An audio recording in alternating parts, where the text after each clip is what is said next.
Shalom a todos, Boker Tov. Vejam que aqui está muito frio. -1 grau, -2 graus, eu já nem sei mais. Vamos então entrar hoje no dia 44, no 44º dia do nosso treinamento de não fazermos Lashon Hara e fazermos Shmirat HaLashon. Nós estamos então no 14º dia, no 14 de Reshvan ou 14 de Iyar. Lembrem que após terminar um mês hebraico, tá? um mês do calendário judaico, nós começamos no 1, mas corridamente nós estamos no dia 44. Vejam aqui, eu estou levando à risca todos os ordenamentos aqui do Hafetz Haim. Rabino Israel Meir Kagan, do Hafetz Haim. Nós vamos então hoje ler a máxima, depois vamos ver a parte do Lashon Hara e Shmirat HaLashon. Vamos entender que esse processo de treinamento, ele é diário, ele é contínuo e ele vamos usar a palavra eterno, é para sempre. Então, não se desespere se você fez um Lashon Hara, se você está treinando e não conseguiu, se você não consegue se segurar, porque por isso é todos os dias.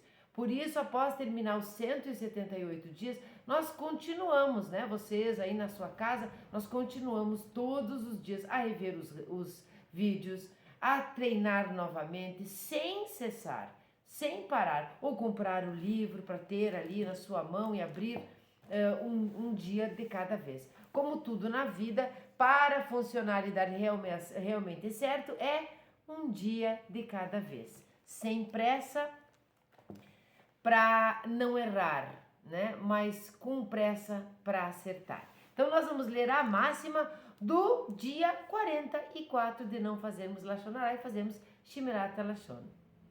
Teria sido conveniente ocultar o episódio da Tzarat de Miriam. A Torá registra isso e ordena que todos nos lembremos dele para enfatizar a gravidade de Lashon Hara. Lembram de Miriam, né? Ela fez um Lashon Hara ali com relação a Moshe Rabbeinu, nosso mestre, o irmão dela, e ela foi punida por Hashem. Nós vamos ler a parte do Lashon Hara e depois nós vamos ler essa parte da história ou do porquê, o que nós podemos trazer para nós com relação ao Shmirat HaLashon. Então, Lashon Hara. Se eu não disse Boker Tov, não sei se disse, digo agora. Se não disse Shalom a todos, Shalom agora. E vamos lá. E sejam todos muito bem-vindos. Resultado final.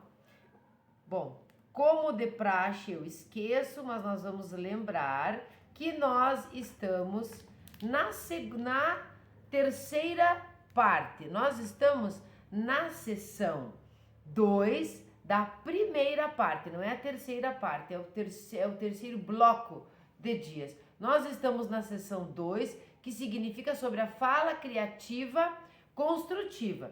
Lembrando que falamos da fala depreciativa, da fala prejudicial, do avak Lashon Hara, que é a poeirinha que fica com a nossa maledicência, e tudo isso junto só vai piorando, né? Você deprecia a pessoa, ou o fato, ou a coisa em si, né? Aí você prejudica, no caso nós, depreciamos, depois prejudicamos, depois deixamos aquele resto, aquele mau cheiro por onde passamos, porque é o que deixa, né, essa poeirinha. E depois nós vamos então aprender a fala criativa construtiva. Já que existe, nós vamos estudá-la, vamos entender. Então é a sessão 2, tá? A primeira parte. Nós estamos no dia 44, resultado final. Antes de relatar uma informação negativa, Letoelet, lembra que nós falamos? Letoelet, que é a fala quando ela é negativa, mas ela é construtiva. Para uma finalidade construtiva, devemos considerar cuidadosamente se de fato as nossas palavras produzirão o efeito desejado. Falar letoelet negativamente somente se justifica se houver uma chance razoável de que o resultado desejado seja conseguido. Este ponto é de particular importância quando se tenta desencorajar uma amizade ou uma associação comercial ou um shidur. Um shidur é um casamento potencialmente prejudicial. Na maioria dos casos, a decisão final já foi tomada e falar negativamente da outra parte não servirá para nenhum objetivo construtivo. Aqui dá para dar muitos exemplos. Nós vamos lembrar lá do dia 42, onde nós falamos sobre aquela fala construtiva para ajudar aquele amigo que você vê que vai se ferrar com relação a uma sociedade que ele quer fazer, e nós conhecemos muito bem aquela pessoa com a qual ele quer se associar. Quando isso diz respeito a um relacionamento íntimo que ele quer ter com uma pessoa e você conhece a índole dessa pessoa, esses avisos. Quando tudo isso é unido, quero fazer a sociedade justamente com a pessoa com quem quero me relacionar e ela não é idônea, é iníqua, é perversa, tudo isso nós falamos no 42. Então agora no 44 nós vamos entender, passou o 43, nós vamos entender que isso de nada vale se a decisão já for tomada. Por exemplo, você não avisou o seu amigo sobre aquele casamento, sobre aquela sociedade, sobre seja lá o que for, que você tinha certeza que não era legal. Você não avisou, agora ele já está. Já montou a empresa, já está com o casamento marcado, ou já casou. Esse não é o momento. Isso não seria construtivo. Isso seria destrutivo, porque você vai piorar a situação. Agora ele já está dentro, né? Agora eu acho que você mesmo que não avisou antes, que deveria ter avisado, porque é uma mitzvah também, só deve orar, né, por esse amigo, porque você não avisou antes. Então nós temos que fazer isso em tempo hábil. Eu vou ler aqui novamente essa parte que diz que devemos considerar cuidadosamente se de fato as nossas palavras produzirão o efeito desejado.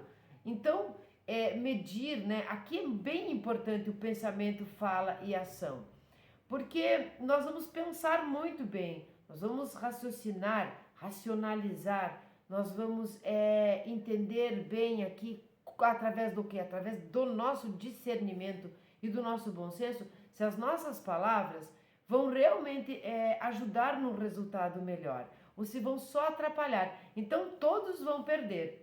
Né? Se tudo estiver decidido já e você vai lá e aquilo não vai ajudar no resultado final. Esse não é um meio onde vai mudar o resultado final, é um meio onde vai atrapalhar e você, ou no caso nós, quando vamos falar, ainda vamos ter aquele problema social, nós vamos ter um problema social aqui, nós vamos provavelmente perder o amigo, enfim.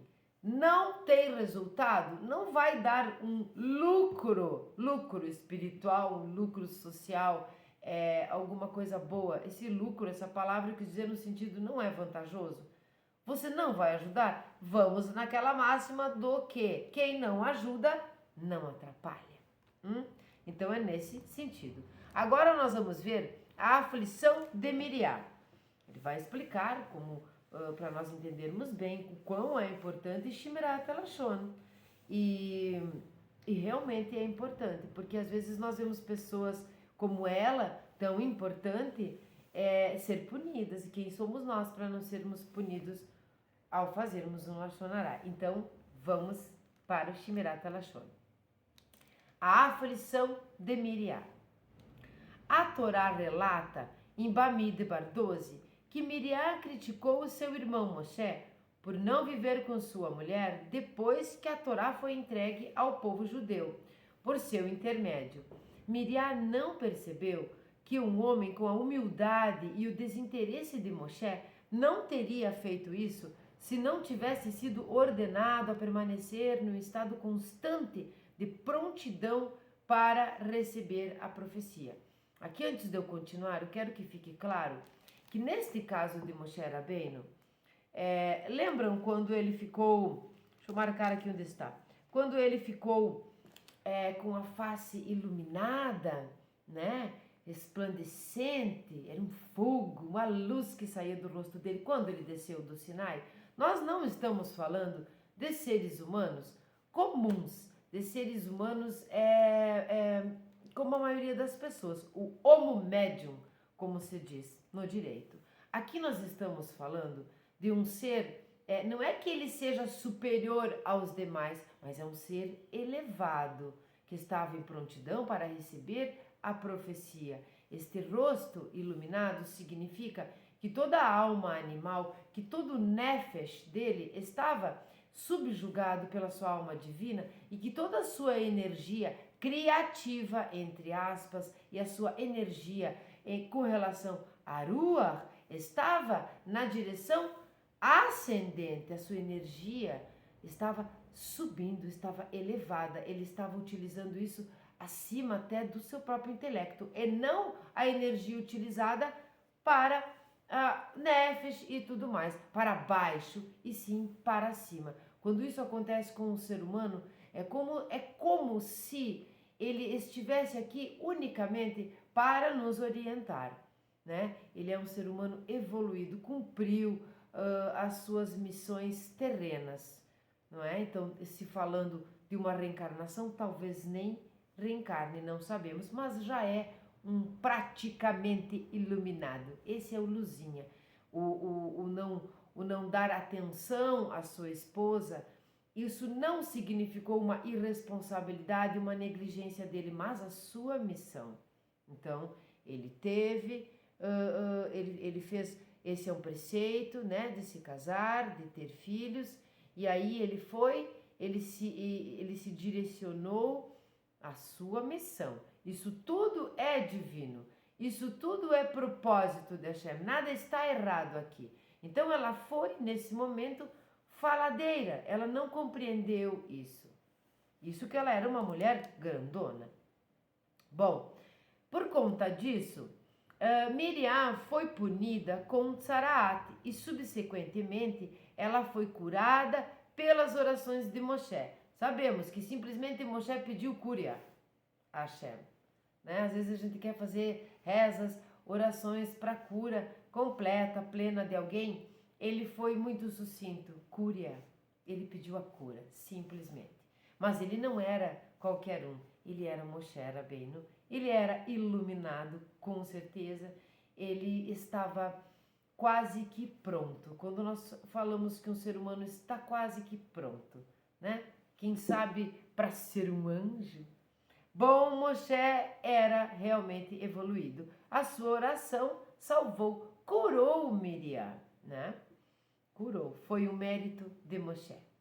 Aqui, antes de continuar também, eu quero dizer que quando nós vimos isso acontecer, nós pensamos, então foi unicamente por mérito de Moshe que Miriam se curou. Vamos lembrar que o mérito de Miriam, além da água, né, além do poço de Miriam, nós temos que lembrar que sem ela, mas poderia ter sido outra que, né, que levou Moshe, que depois foi até, ficou lá no reinado, falou que tinha alguém que podia dar de mamar, essas coisas. Ela que salvou ele, colocando ele no que nós chamamos hoje de Moisés, colocou numa arca, no rio e tudo mais. Poderia ter sido outra pessoa? Não poderia ter sido outra pessoa. Foi ela. Porque quando nós falamos aqui de vontade de Hashem, a vontade é a dele, a qual nós não conhecemos. Você está aqui porque você precisava estar aqui. Eu estou aqui porque eu preciso estar aqui. Nós somos importantes. Nós somos elos indispensáveis, não dispensáveis, não neste momento, não neste sentido. Por quê? Porque Deus é inteligente? Não, porque Deus é Deus. Então, o mérito de Miriam, o mérito de Moshe, não foi a única coisa que a curou da Tzaraat, e sim o mérito dela. Ela já era grandona, ela foi uma peça-chave para isso, porque como chegaríamos a Moshe? Como teríamos Moshe no Egito? Como é que ele se encontraria se não tivesse sido Miriam? Ele não chegaria nem mesmo ao Sinai. Então ela é um pouco bem mais importante, e ela tem méritos também aqui. A Torá diz: cuidado com uma aflição de Tzaraat. Sejas muito cuidadoso e haja de acordo com tudo o que os Koanim, os levitas, haverão de te ensinar. Isto está em Devarim 24, versículo 8. O versículo imediatamente a seguir exorta o povo judeu a lembra-te do que Hashem, teu Deus, fez a Miriam no caminho quando saíste do Egito.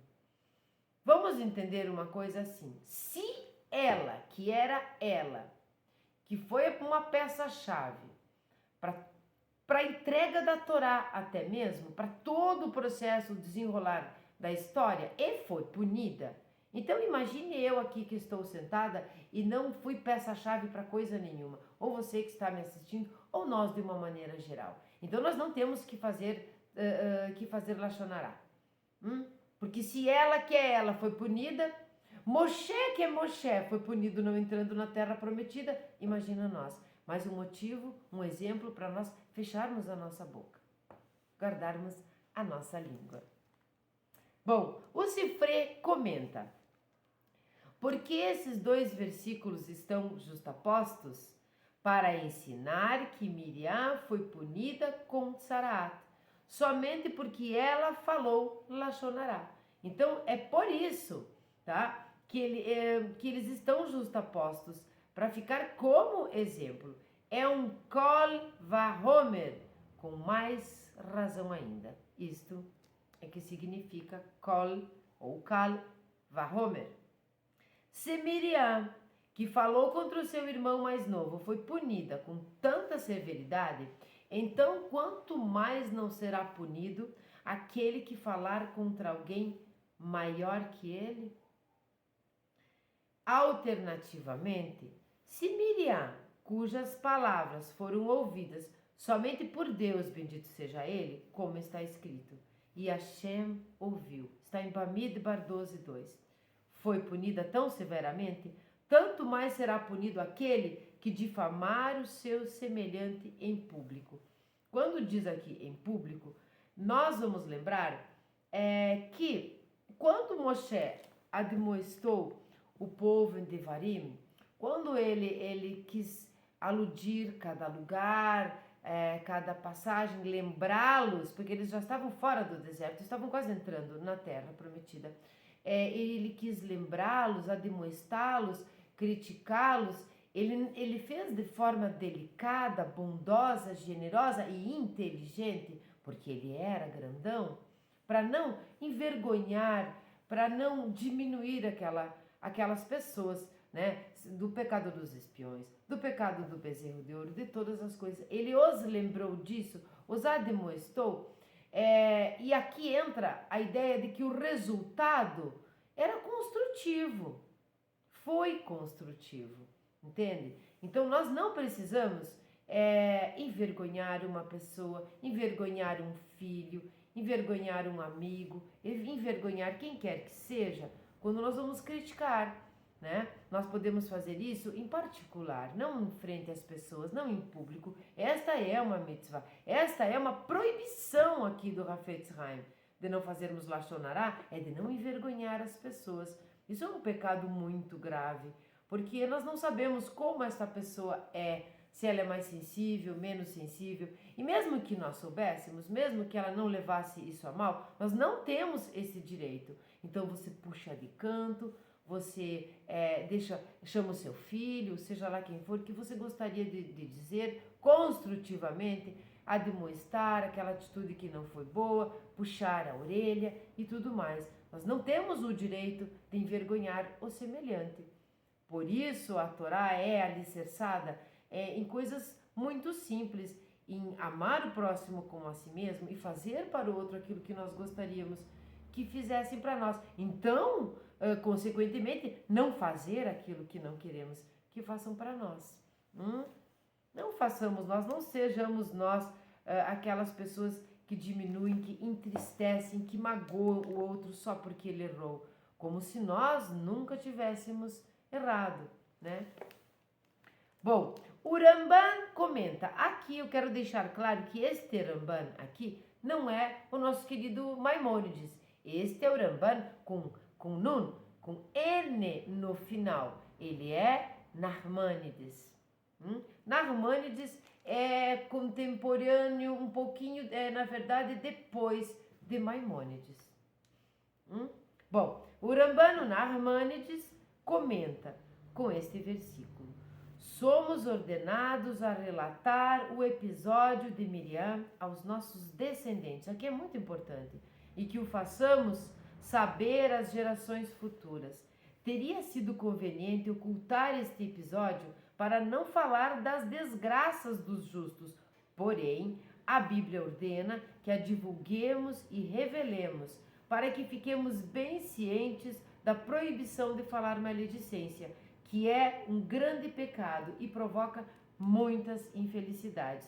E mesmo assim é transgredida com frequência.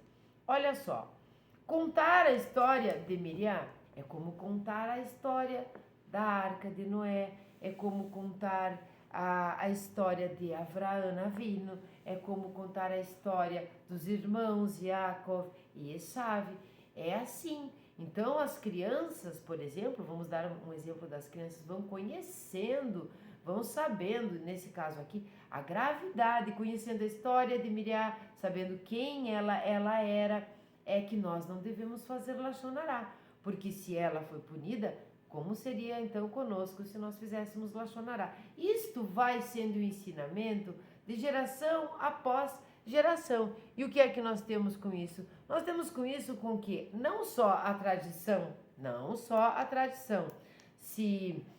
como é que eu vou dizer, a tradição corrobore, a tradição continue e sobreviva, como nós também vamos ter aqui um exemplo e um auxílio no caráter desta conduta reta que nós estamos falando em tantos vídeos, em tantos ensinamentos, seja na ética do Sinai, seja aqui no Hafetz Haim, sobre nós lapidarmos o nosso caráter, nós ajudarmos a própria natureza do nosso ser a se melhorar. Nada melhor do que termos exemplos, nada melhor do que isso acontecer desde pequenos. Então, se nós não somos judeus, somos Bnei Noach, mas estamos aqui, temos essa oportunidade disso acontecer, só um momento, essa oportunidade de termos acesso a esses ensinamentos, nós devemos fazer e nós devemos passar adiante, passar para os nossos filhos, passar para as pessoas mais novas, passar para as pessoas não mais novas, para quem nós pudermos, os exemplos bíblicos que servem a cada dia mais para os nossos dias de hoje. Estamos precisando de exemplos sólidos, verdadeiros. Então nós não vamos fazer Lashon Hará, nós vamos fazer Shmirat HaLashon. Nós vamos tentar ao menos imitar, emular Moshe, Miriam, não no Lashon Hará, mas na sua Teshuvá e tudo mais. Quando nós falamos em emular, em imitar Deus, é quando nós queremos manifestar os atributos que Ele manifestou para nós. Então, se Deus, nós dizemos que Ele é misericordioso, sejamos nós misericordiosos. Se Ele é bondoso, sejamos nós bondosos, e assim por diante. Esse foi o dia 44, o 44 de não fazermos Lashon Hará e fazermos Shmirat HaLashon. Foi um vídeo curto, espero que tenham gostado. Curtam, comentem, compartilhem, continuem esse treinamento, comentem o que vocês estão achando, se vocês estão conseguindo. Não pense que nós devemos assim, por exemplo, eu não vou fazer Lashon Hará só porque Deus vai me punir. Isso precisa entrar dentro de nós, fazer parte do nosso DNA, digamos assim. Entende? Misturar conosco, misturar na nossa própria essência o simplesmente não fazer. Então nós não vamos fazer o ato pela recompensa e nem deixar de fazer um ato por medo da punição. Nós vamos fazer porque assim agora nós somos pessoas que não fazem Lashon Hará e fazem Shmirat HaLashon. É isso que significa.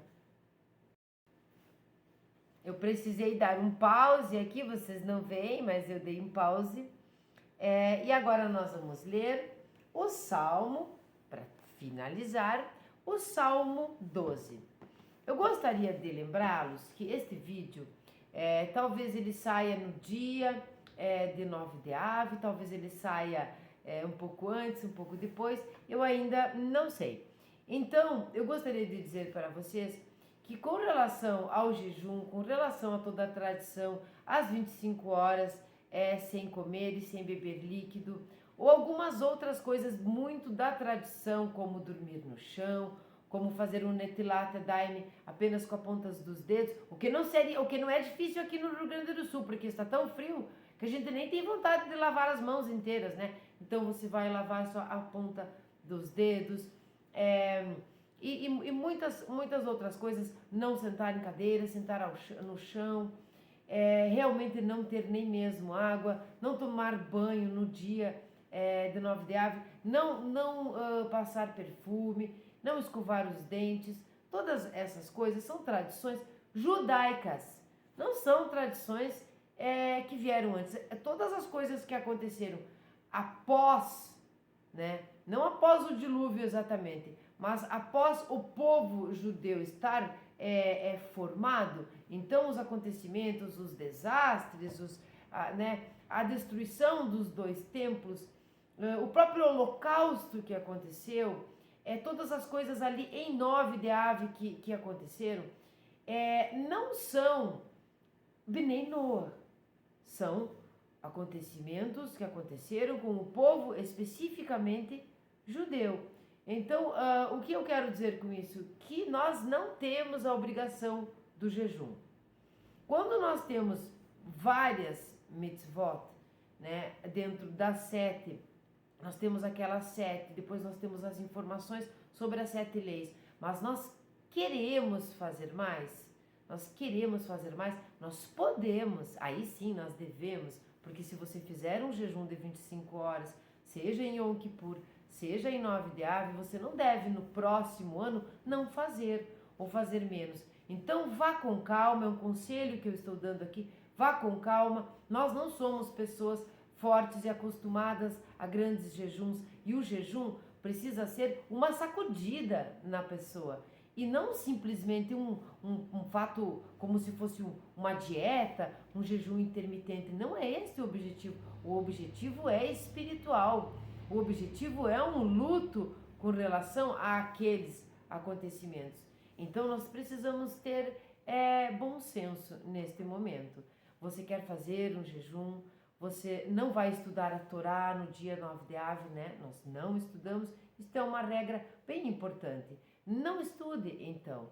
Vai ler o livro de Lamentações de Irmial, do profeta Irmial. Eu tenho aqui no canal, nós temos o áudio, o audiolivro, deixa eu arrumar minha manta aqui, o audiolivro de Lamentações. Você pode escutar, você pode ler, você pode fazer as duas coisas, você pode fazer o jejum, você pode fazer um jejum menor, de meio-dia, mas sempre vai ter que fazer, não pode diminuir. Você pode fazer o jejum de 25 horas, sim, mas é importante que fique claro que não é uma obrigação do Bnei Noach. É como se quando você estivesse ao lado de um grande amigo seu, vamos pensar em crianças, e ele foi punido pela sua mãe, porque ele fez alguma coisa errada, ou pelo seu pai, ele está de castigo, ali, sentadinho numa cadeirinha ou viradinho para a parede, sei lá como é que é os castigos.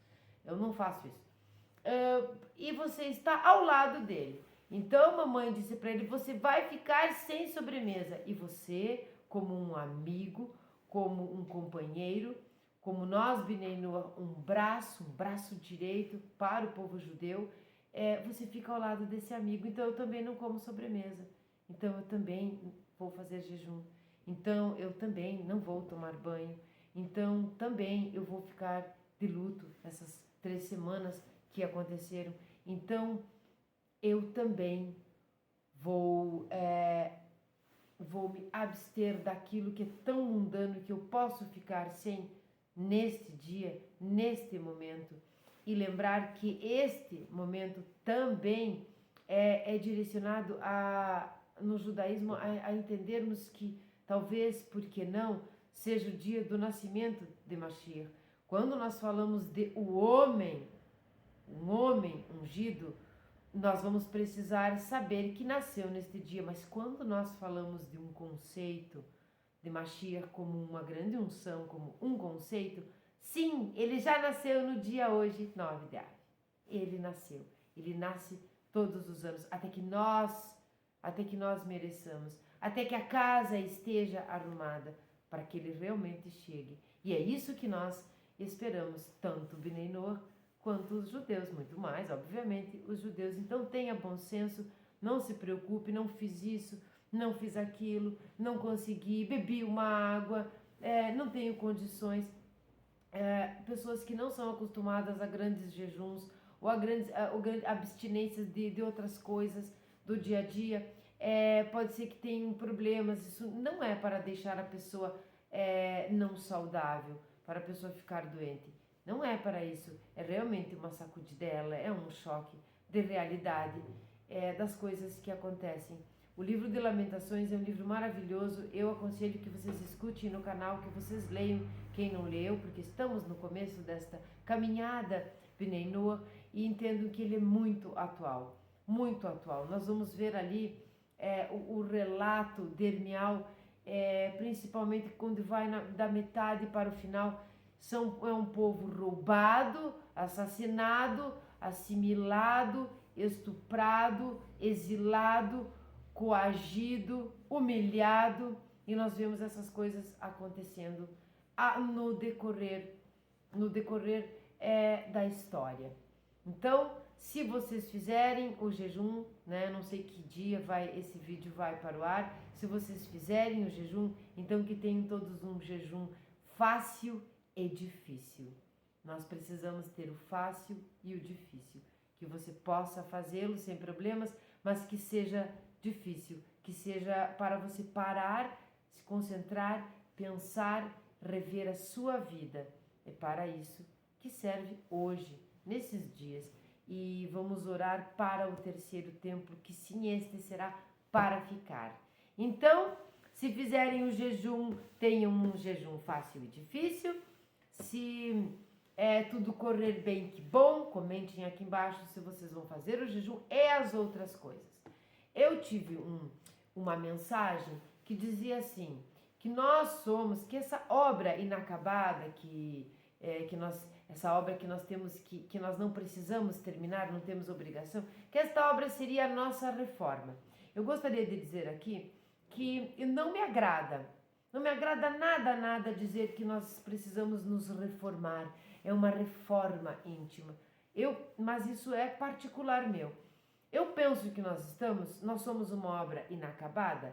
Não, nós não somos uma obra inacabada. Nós estamos aqui consertando, nós estamos fazendo um tikkun, que foi proporcionada esta quebra, né, com o nosso livre-arbítrio utilizado de maneira errada. Não éramos capazes de comer a fruta da árvore do conhecimento e comemos, mas não éramos capazes, não estávamos preparados ainda para conhecer o bem e o mal, para termos ele, sabermos utilizar o livre-arbítrio. Por isso o pecado original. Adão Arishon não estava ainda preparado, nem Havá.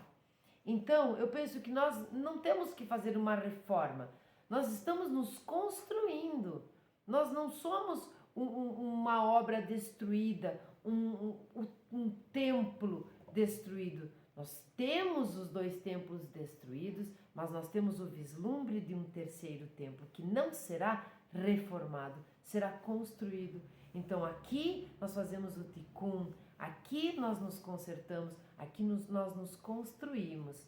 Hashem sabia e saberá se nós erramos, se nós estamos errando agora ou se nós vamos errar. Nada foge do propósito divino. É como, eu já disse aqui uma vez, é como aquele texto, aquela folha quase em branco. Nós temos uma introdução, nós temos vários finais, várias conclusões. É o desenvolvimento que está nas nossas mãos, o desenvolvimento dessa história, o desenvolvimento da nossa história, não a nossa reforma, a nossa construção. Então você não é uma obra destruída, quebrada, quebradinha você e eu não somos, nós estamos sempre nos lapidando, nos construindo, nos reconstruindo, não reformando. Reforma me dá aquela ideia de gambiarra, aquela ideia de remendo Não, nós não queremos remendar o nosso ser, nós queremos reconstruir o nosso ser, nós queremos o templo construído, reconstruído, não reformado. Nós queremos a chegada de Mashiach, a chegada de Mashiach em 9 de Ave, a chegada de Mashiach qualquer dia, a chegada de Mashiach hoje, agora. Então eu vou ler hoje agora, ficou redundante. Eu vou ler o Salmo 12, porque eu tive vontade de ler o Salmo 12. Os salmos são louvores que estão... aqui é um presente divino mesmo. É um livro de louvores. É um livro que nós transformamos em orações. Esse é o nosso mingau de todo dia. Um mingau que nos faz bem. Um mingau esotérico, Salmos. Salmo 12 é o mestre do canto acompanhado da Sheminite. Um salmo de David. Salva-me, Eterno, pois não há mais piedosos e dentre os filhos dos homens desapareceram os que te são fiéis. Falsidades são pronunciadas por cada qual para com seu próximo, com duplicidade e falas aduladoras. Destrói, ó Eterno, os lábios bajuladores e a língua que fala com soberba. Aqueles que dizem: prevaleceremos sobre todos com nossa língua, com lábios como os nossos. Quem pode ser nosso Senhor? Por causa dos gemidos dos desvalidos e do roubo contra os carentes, agirei agora, dirá o Eterno. Trarei salvação aos que por ela suspiram. As palavras do Eterno são confiáveis e sinceras, puras como a prata, por 7 vezes depurada no cadinho. Tu, Eterno, os protegerás. Preservá-los-ás desde agora para sempre. Em vão os circundam os ímpios, enquanto dentre todos os homens eleva os piedosos. Muito obrigada, Todaraba, muito agradecida por estarem aqui, por assistirem o vídeo. Tenham todos um maravilhoso dia. Até a próxima!